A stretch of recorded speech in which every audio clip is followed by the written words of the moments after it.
Teknik-teknik bola voli. Anu kahiji, servis handap. Nangtung kalawan posisi suku kenca di hareup, suku katuhu di tukang. Cekelan bal voli ku leungeun kenca. Alungkeun bal voli satak-tak. Nalika bal dialungkeun, tepak bal ku leungeun katuhu. Dampal leungeun katuhu yang hareup ka handap nalika bal geus dileungeun. 2. Jam servis. Nangtung kalawan suku dirapetkeun, 2 dampal leungeun nyepengan bal di hareup sajajar jeung angan. Bal dialungkeun sakuatna ka luhur. Sanggeus kitu, ngawahan sangkan bisa ngaluncat luhur. Tepak bal nalika keur ngajeleng tur bal aya di posisi pangluhurna. Anu katilu, passing handap.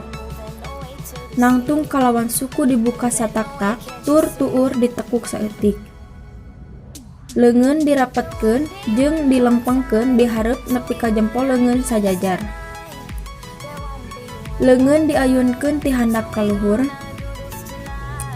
Lempengkeun suku nalika bal antel jeung leungeun.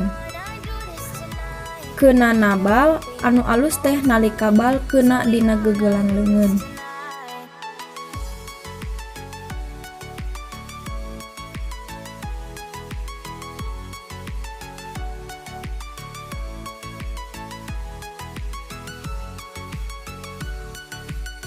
Anu kaopat, passing luhur.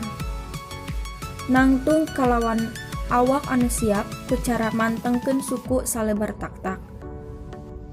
Nalika bal datang, sagancangna tempatkeun awak di handapkeun bal. Nalika bal geus tepi di luhur awak, tekuk bagian siku atawa geugelang leungeun sarta posisi leungeun aya di luhur tarang saeutik.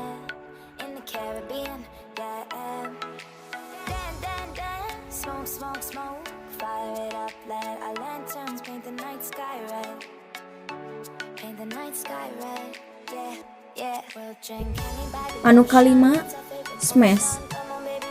Awalan dilakukeun kalawan posisi awak nangtung di tukang ngenet sababaraha lengkah.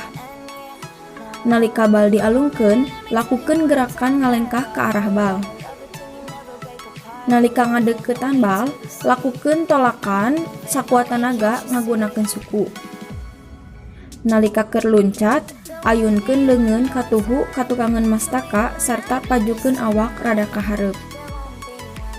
Nalika dina titik pangluhurna sarta posisi bal geus dina jangkauan, ayunkeun leungeun kana bagian tukang luhur bal.